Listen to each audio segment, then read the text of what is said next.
On Wednesday, February 18th, Peace Hall in Sims Park filled with residents eager to learn more about the roots beneath their feet. Hosted by the West Pasco Historical Society, the evening featured lifelong Port Richey resident Marlowe Jones and his powerful presentation connecting the past and present Black history in Pasco County and Tarpon Springs. What unfolded was more than a history lecture. It was a living testimony of migration, resilience, faith, labor, and generational legacy. Jones began by guiding the audience back to the Reconstruction era. After the Civil War, formerly enslaved African Americans migrated into Florida from Georgia, Alabama, and other southern states, seeking land, opportunity, and safety. When Pasco County was established in 1887, rural inland settlements like Pine Hill began to emerge. Black families worked in timber, agriculture, and early industrial labor, laying the groundwork for multi-generational communities in West Pasco. These weren't just workers, Jones emphasized. These were land builders, faith builders, family builders. In the vast pine forests of West Pasco during the late 1800s, African American laborers powered one of Florida's leading industries, naval stores and turpentine production. They boxed longleaf pine trees, collected resin, cleared railroads, worked logging operations under grueling conditions. Florida became a national leader in turpentine production during this time, and the industry relied heavily on Black labor. Out of these difficult environments, communities like Pine Hill formed. Faith-centered settlements rooted in survival, stewardship, and tight-knit family networks during segregation. When discussing Tarpon Springs, Jones highlighted a chapter often overlooked. Before the large Greek migration of the early 1900s, Black Bahamian sponge fishermen were among the earliest skilled sponge harvesters in the 1800s and in the 1880s and 1890s. They introduced sponge hooking techniques and maritime expertise from the Caribbean. In 1905, entrepreneur John Kokoris introduced deep-sea diving suits, transforming the sponge industry and bringing global recognition to Tarpon Springs. But as Jones reminded the audience, the Marinetown Foundation had already been laid. They were innovators, he said. Their fingerprints are on the docks, even if their names aren't always in the brochures. In Dade City, incorporated in 1889 and serving as the county seat, African Americans formed the backbone of the agricultural economy. They worked in citrus groves, cattle ranching, turpentine camps, railroad construction, skilled trades, and domestic service.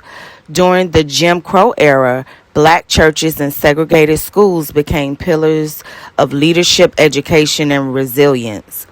These institutions nurtured generations who would go on to shape civic life throughout Pasco County. Black labor built the bones of this city, Jones stated, and that deserves to be remembered. A deeply moving part of the presentation centered on multi-generational families who anchored Black life in West Pasco. Families such as the Jones, Arline, Scott, Gadson, and Burch families, along with the legacy of Ruby Copeland, helped sustain churches, advocate for education, preserve land ownership, and protect community memory. Much of this history survives not in formal city records, but in church archives, cemetery markers, and oral storytelling passed down through generations. As Marlowe Jones connected his own family's migration story to this broader historical narrative, the room felt less like an audience and more like a reunion. Because this presentation was not just about history, it was about continuity. Our history isn't separate from today, Jones shared. It lives in our families, our churches, our leadership, and our presence in this county. By connecting early migration stories to present day leadership, the evening reminded attendees of something powerful. Black history in Pasco County is not a side note. It's central, it's foundational, and it is still unfolding. As residents left Peace Hall that night, one thing was clear: the legacy continues. I'm the mayor of Port Richey, and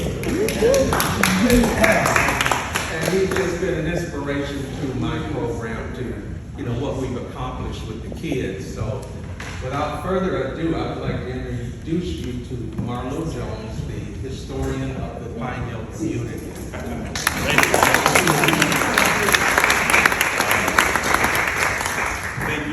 Thank you, Eugene, for that wonderful introduction. My name is Marlowe.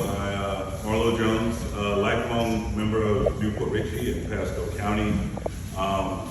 Very befitting for one of my mentors to say all those nice things about how I was a great kid growing up in the community. But it is funny, when we're growing up as kids, sometimes we are a little mischief. We're little Dennis's to menaces, some of us. So I'm glad that Eugene, the story goes, and I'll just be quite honest with all of you.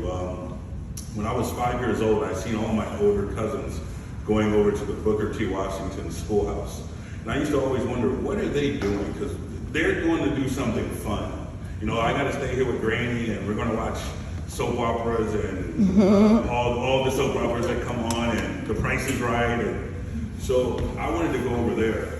So I acted up to make sure I could go over there. And when I went over there, I was fascinated because I'm like, whoa, you have all these books and this literature, and there's programs, and there was just like so much going on. It was like culinary skills being taught. So it became a vital part of my life, from 5 years on up until I was a teenager. I remember having my 15th birthday party at the club, Thought I was the coolest kid on the block. Having a party at the historic Booker T. Washington School. And some of my friends from Pasco and Richey Elementary, they actually remember that. They say, you remember that one time that we had that party at Booker T? So it's been a wonderful to grow up in the Pine Hill community. A little bit about my family's history before I show you guys some videos and slides. My family migrated from Georgia in the 1920s to West Pasco, right over in what they now call the Pine Hill area. I think it was always called the Pine Hill area as far as I can remember, as far as I looked up on the census. Paul, correct me if I'm wrong, but that's what it was called. Some say because of the trees that were growing in the area. But my family decided to leave Georgia, where their ancestors were enslaved, and they came to Port Richey because Port Richey was at that time known as the Hollywood of the East. It was booming with development. People were migrating from northern states to come down here. And the citrus industry, believe it or not, was a very big deal back then. And the turpentine mills, and as we'll talk about at Tarpon Springs as well, the sponge divers, Bahamian sponge divers, and the Greek sponge divers that all came down these roads and these rivers. And it's what we'll talk about a little bit also is how both of my families are connected in Tarpon Springs and also in Pasco County. So I grew up hearing history on both sides of the family. It was always very interesting how intertwined they all were when it all came out. I was very fortunate to be born in the 1990s, which sometimes I think is like the last great decade before life got real interesting. But I remember growing up, I was blessed to be around some of my great-grandmothers. And a lot of African American history, as you know, is passed down through oral history. And I was very fortunate to have an inquisitive mind, as Eugene would say. And always wanted to ask, hey, why did y'all come here? And how old were you when you came here? And why did you come here? I think my grandmother got tired of me at some point. But I always wanted to know what made their families migrate here. And a lot of it was to have a better life. And the more research I did and the older I got, I became fascinated with history, not just African American history, but our local history as well. And I was just fascinated how 200 Black families left Georgia in the 1900s during the Great Migration, and they all settled here in the West Pasco area. So at its max, it was 200 plus families here. It was its own little Black Wall Street. It was its own little subdivision community. And the more research I'm doing, I found out there was actually a lot of African Americans in the Hudson area as well, and Aripeka, and where Regency is, and Regency Park, Lake Lisa. That used to be a Black community at some point, and even a Black cemetery, from what I've been told. So it seems the more you dig, the more you find. So I'm just very passionate, and I want to keep learning. So I'm happy to be here today to share a little bit with you all, part two.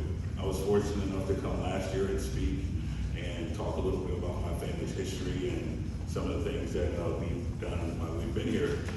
My great-grandmother, Granny Doretha, was born in 1920. 1920, she passed away in 2011. So she lived to be 91 years old. And I remember vividly her last years of life, she was battling breast cancer. It was her second bout with breast cancer, but this time it was a little harder on her.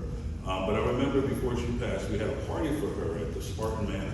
And she was treated like the queen. She's a queen all the time, but the limo came and picked her up, and we had a good family dinner, and her son came in from New York, and it was just a good time. And I'm glad we were able to do that for her before she passed away. But I vividly remember, she remembered a lot of what had happened. She remembered the first president she voted for, which I think she said was Kennedy in the 60s. She remembered Roosevelt in the 30s. And it was just nice to be able to talk to somebody who could really tell you about these periods of time in history. And I remember I played basketball in high school. I went to Ridgewood High School, and I graduated from Mitchell High School. But when I played basketball for Ridgewood High School, a coach from Dade City, and this is how crazy, everything's so connected. But he came over to me and he said to me, tell your grandmother Dottie I said hi. We loved her. My great grandmother used to take care of the Nichols family back in the day.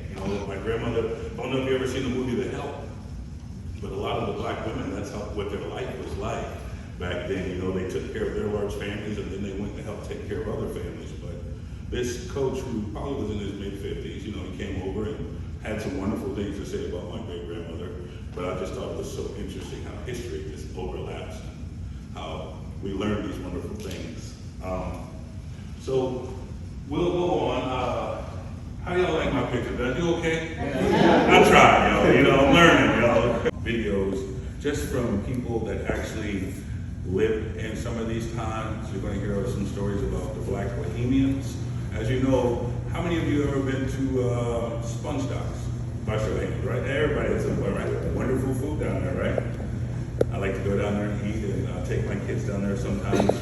But a lot of folks don't know, before the Greeks came and migrated there, the African Americans were there. They were actually some of the first spongers to actually sponge those waters in around Bailey's Bluff and other areas. They all migrated from the Bahamas. And they used a different method to get the sponges. And when the Greeks came, I would say maybe 45, 60, 70 years later, they perfected a way of getting more sponges. But it was interesting history because, growing up, I never knew that. I actually never knew that. But in Rose Hill Cemetery, which we'll get a chance to look at, which is one of the historic cemeteries probably in Pasco and Pinellas County that was established in the 1800s. Just to give you a snapshot about the 1800s, Queen Victoria was the Queen of England when this cemetery was erected. That's how old it is. Queen Victoria's been dead for a long time. But some of the folks didn't have enough money for tombstones, so what the Bahamians did was they would leave conch shells by the graves. And this became something that Pinellas County did. They actually had students go out there and they studied the history, and they were actually successful in locating some of these graves, because there's a lot of graves there that have been lost to history. You don't know where they are, and with some help and resources, I believe they are now getting to where they can find and locate some of these